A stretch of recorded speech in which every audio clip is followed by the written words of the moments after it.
Okay, so I'm not sure how many of you guys are following me on Instagram. For those who are not following, my Instagram is Annie Creativity, and I'll have it on the description below. But I had posted, one of my posts was I chopped the magazine up. I've been seeing a lot of videos on YouTube about converting magazines into books. Usually, I'm really not a proponent of that because I'm worried that it would break up too much for me. But I thought it might be cool to make it and have that effect of not worrying about it so much because it is part of a magazine and it's not a expensive book, that maybe I might be able to be a little more creative in it. So what you see here, I cut down the magazine. Let me show you a page I didn't color over. So you can see here, I just chopped down the magazine to size.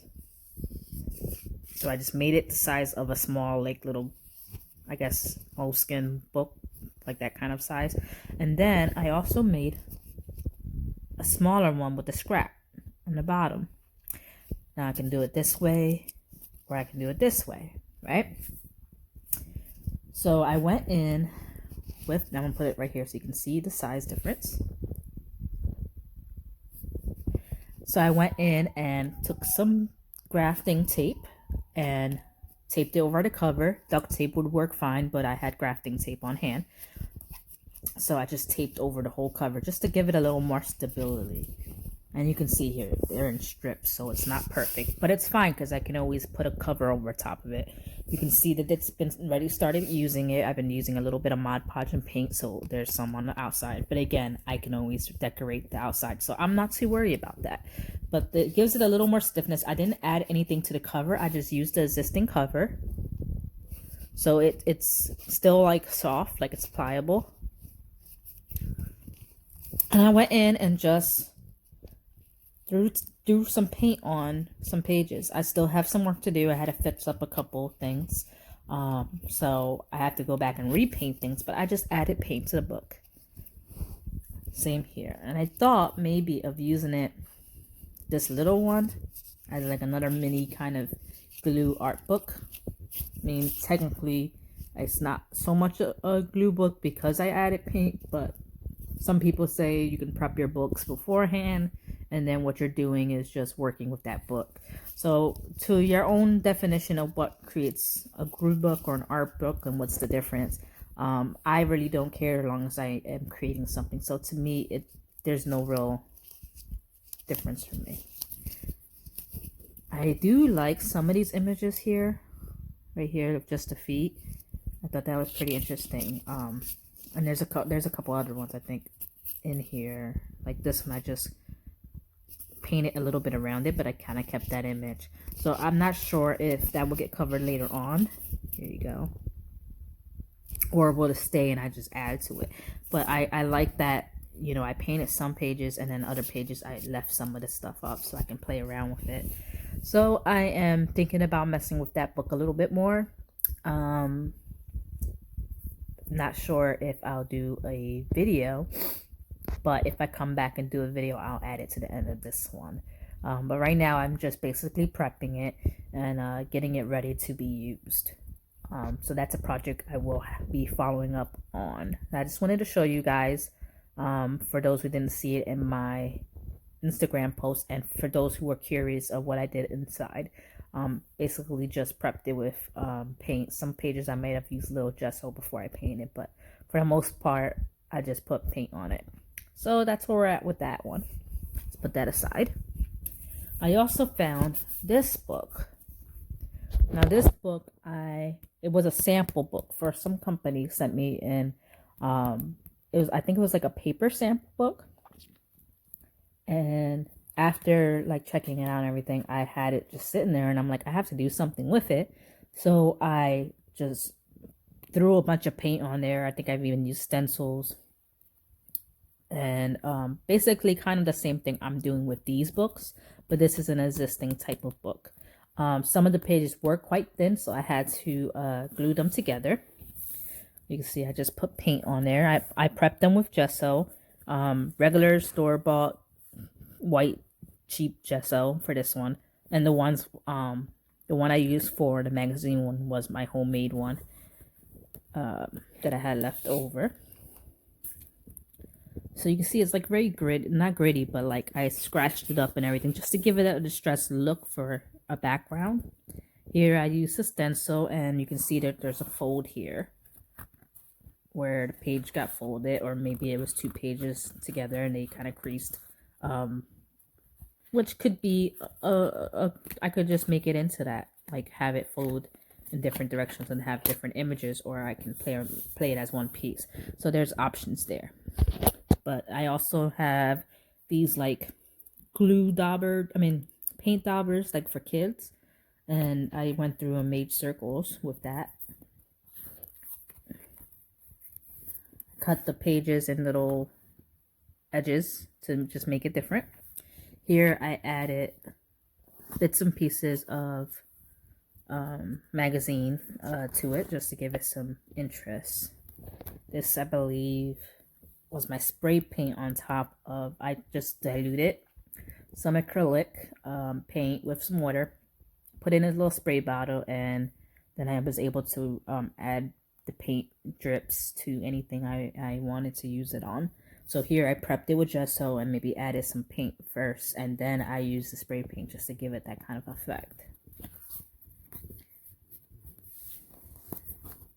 Here I used a stencil. It's really like the first time I used that stencil, so it didn't go through perfectly, but I can always go over this page in the middle to kind of lighten it up or add some images onto there to make it work really well. I use the colors that are in this, so I try to pair up colors into the number and in the background so that it looks a little more cohesive. But again, these are just starting. This is just breaking the pages, so that way when I look at them, I'm not seeing the original stuff that was on that page. I'm seeing something different, something more artsy. So this one already started.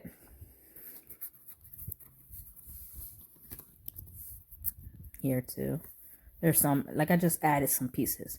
One day maybe I was playing with it and I just kind of added a couple things to it. And here you can see that this is just gesso. I didn't add any paint to it yet.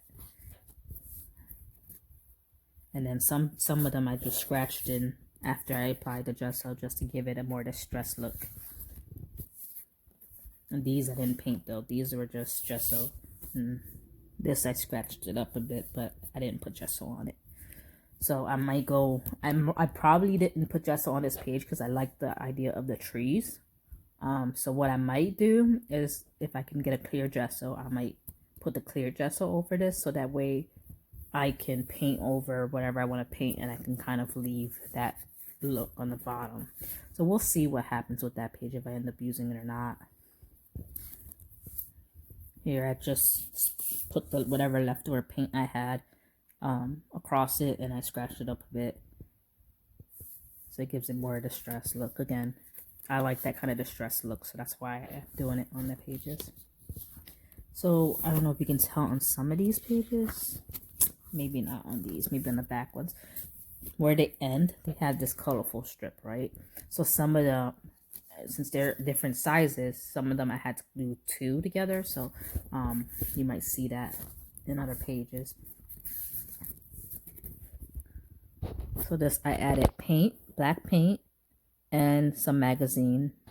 So I'm just doing a quick flip through of it. I haven't done anything to it, but there's so much potential, especially because they're different sizes of the page, and I really enjoy that aspect of it because it's different and it challenges you with how much space you have to work with. So here I painted it, then I added some cheap like kids glitter paint, the paint daubers I was telling you about. I put that on top of it, and then I took a paper towel and I just pressed it softly to it, and it left that little impression. I don't know if you can see those little dots from the paper towel, and then I just let it dry like that. So that was that page. This one I just put paper scraps on it and some random letters.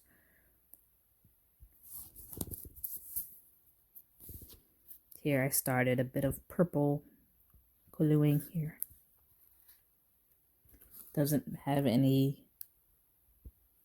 make any sense, just kind of thrown all over the place. Here I added one of my dictionary pages to it. And this I made like a little frame kind of on the side and just added a bunch of different papers onto it, and cut out magazine cutout on the side. Here, random pages, as you can see. So some pages I went and painted, some I just added paper on top, just to cover that bottom part of it. So none of these are done. These are just, I play around with it. Here again with the paper towel. Here I just took and made lines with, like when you scrape with your card. Some people scrape paint with a plastic card. And what I did after was I took the card, put it straight, and then just made marks.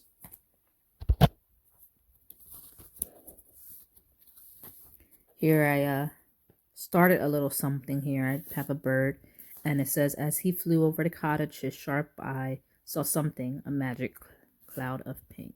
And I tried to put a little pink acrylic paint around it. And that's from a book. It's from, I believe, Dumbo book. So I had a piece of that I took off. And then here, this is a stencil. Again, this book, I started using stencils for the first time. So I hadn't worked out how to get the paint from seeping under. So some of them are not perfect. But like I said, they were just breaking the pages. So to me, it's not a big deal. This is tissue paper on the right. And then there's some bits of napkin here on the left, and some magazine paper. This is tissue paper. This is part of a playing card right here. Both this one and this one's part of a playing card. I just peeled off a layer and then glued the pieces onto it. So that's something like if you have plenty of playing cards and you don't know what to do with them, see, just peel the backing and glue pieces of the soft part onto your page, and it adds a little bit of interest. More mixed papers and stuff. I did have paint underneath this. There's still, you can kind of see, but I also added paper, and that's the beginning of it. So we'll see if I end up revisiting this book and adding something to it, like working in it. I'm not sure if I will or not, but I found it and I was like, oh, this is interesting. I haven't seen this in a while, so I just wanted to see what it was looking like. The pages are already broken, so they're ready for any kind of art to be done with it. So these are some 3 books that I may revisit at a later time and put to use. I think I will be putting the small one to use first, so just be on the lookout for those.